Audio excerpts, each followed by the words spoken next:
So ayun, good day sa inyo guys. Welcome back ulit sa ating channel. Ngayong araw, meron na naman tayong gagawin dito kay Georgia. DIY tutorial. Paano magkabit ng radiator. So papakita ko sa inyo kung paano magkabit at kung ano yung kakabit natin radiator. Ito guys, yung BRD. Yan, pang Giorno. Ayan. Kulay chrome. Ayan. May kasama siyang sticker. Wala lang siyang takip, no? Siguro yung stock na lang gagamitin natin. So, yun. Wala na siyang kasama. Ito lang.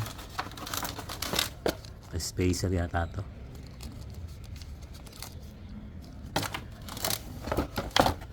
So, yun. Tara, guys. Baklasin natin yung radiator. Bago natin tanggalin yung radiator, guys, ito yung babaklasin natin. Yung upuan, yung U-box. Then, yung pandikod na kaha. Then, yung engine cover. Then, yung yung gilid sa ilalim. Isang mabilisan lang guys, ita-timelapse ko na. At basic lang naman yung mag-backlash yan. So, yun, tara.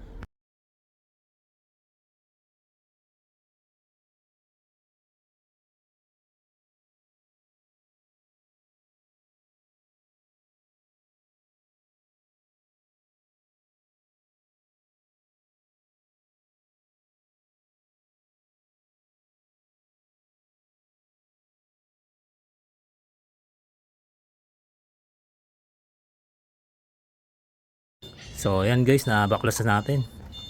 Ito na lang radiator cover. Ayan. So, isa, dalawa, tatlong tornilyo guys.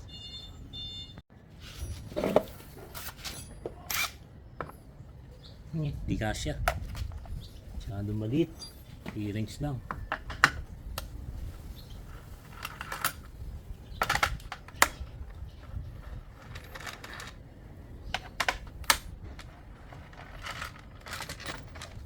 Yun, oh, bagong bago.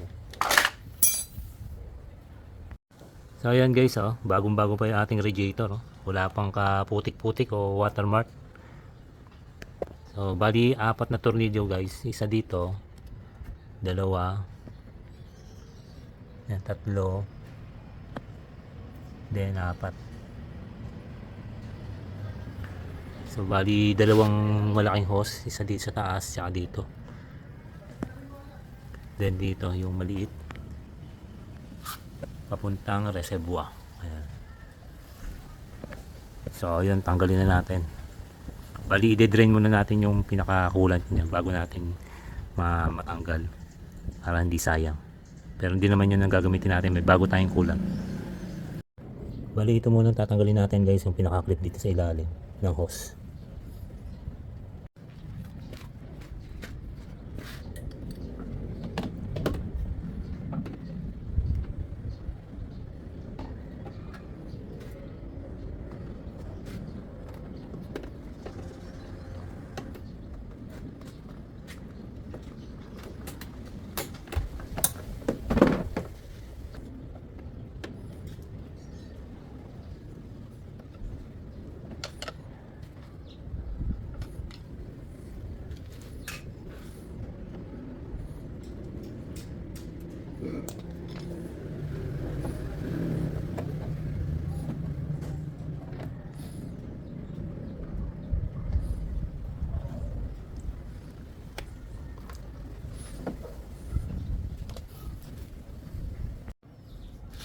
So buksan muna natin to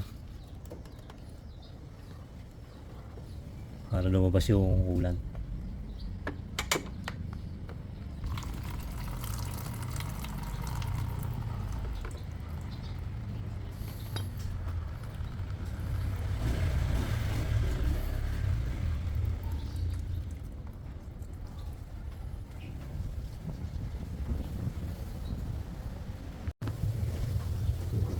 Ito naman guys yung tanggalin natin.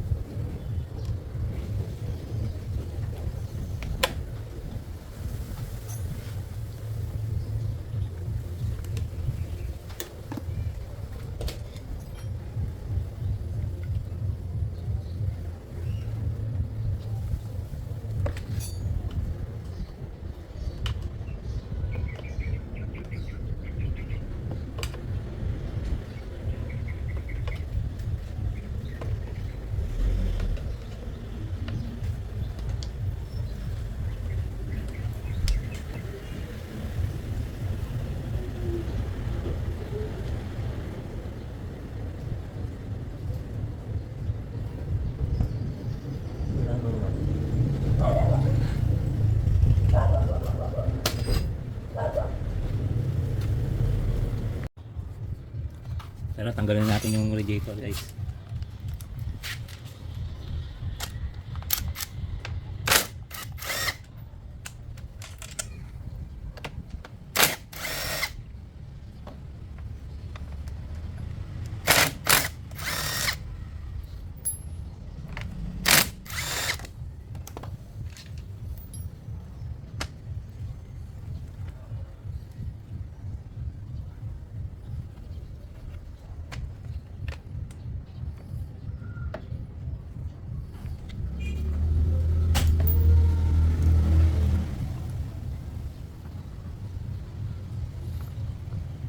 So ito guys, na tanggalan natin yung stock na radiator.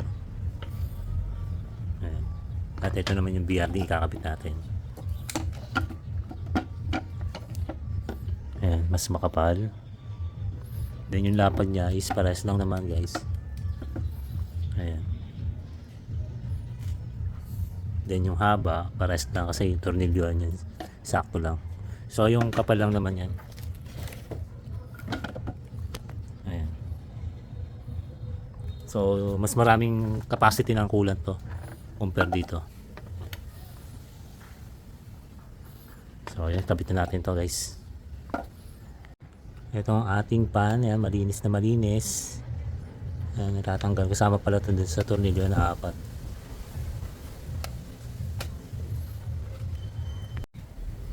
Linisin mo rin natin.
Ayan guys, naikabitan natin yung BRD radiator.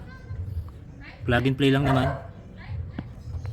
So bali wala pa tayong radiator cap guys. Ito yung muna ang gagamitin natin, yung stock. Dahil yung radiator ng Giorno is yan, pares lang di-thread. Ito di-thread din siya. Yan. So order na tayo ng BRD na takip para dito. So yun, nalagyan na natin yung mga hose. Yan. Tsaka dito sa ilalim. At na-bolt na natin yan, 4. So yan, at lagyan na natin ng coolant guys. Ito guys yung gagamitin natin coolant. Yan, Prestone ready to use. Yan. So ito rin yung ginamit natin dun sa ating Aerox B3 sa pagkabit ng radiator na UMA. Lagyan na natin guys.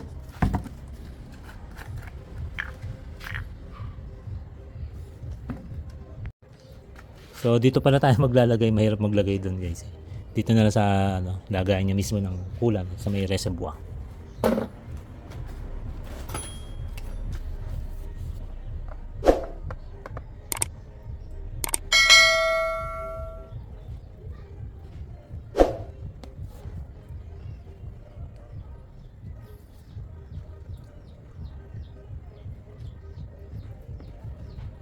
Natapon guys. Mas mati tayo.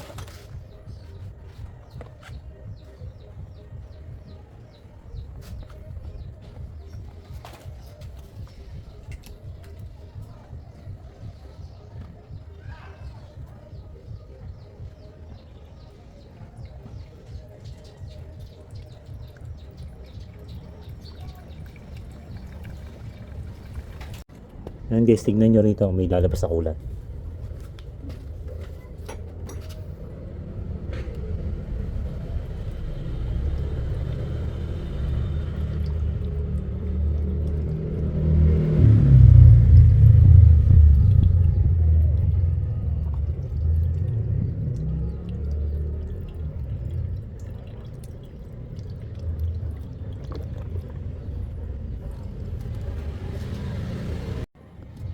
At ito na nga guys, medyo napuno na. At tumapon na nga, umapaw na nga. So pinunahin, binawasan lang natin. So yan, at okay na yan. Then paanda rin natin yung Jordan natin para matanggal yung hangin sa loob. Start na natin.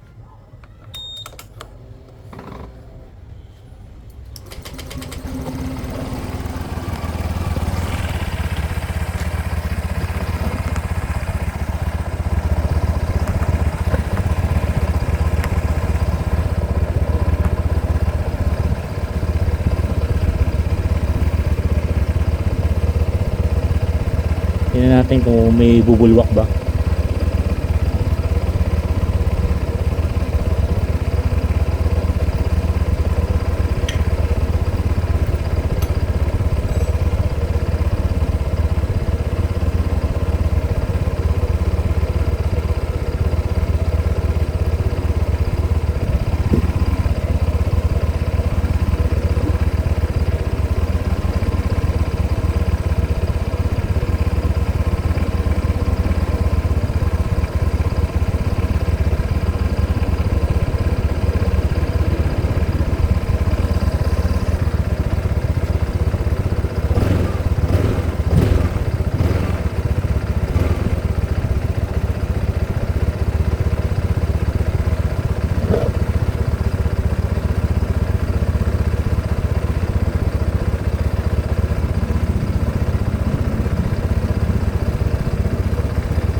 So yun, okay na naman yan guys. At least hindi siya ano, nag-overflow. So pansamantala guys, ito muna yung gagamitin nating takip. Yung stock. Habang wala pa yung BRD na radiator cap.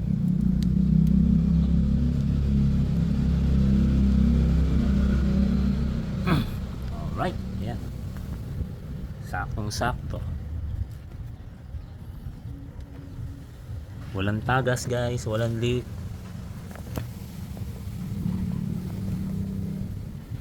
Okay naman, all goods. So gagawin natin, pupunuin na lang natin tayo yung tamang level lang.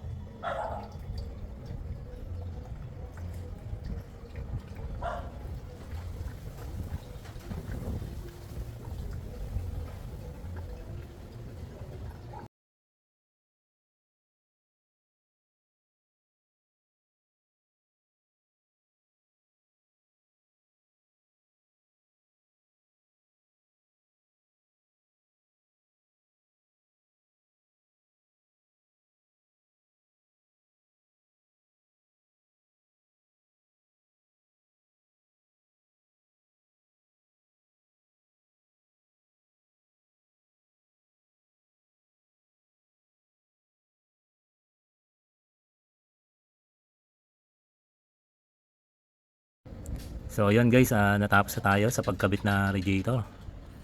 Ayun no, BRD nakasilip. Ayun no. Terno dun sa CNC swing arm. Ayun. Ganda. Nabot na naman tayo ng dilim guys. Oh. Maliwanag lang talaga dito. Gawa ng ilaw.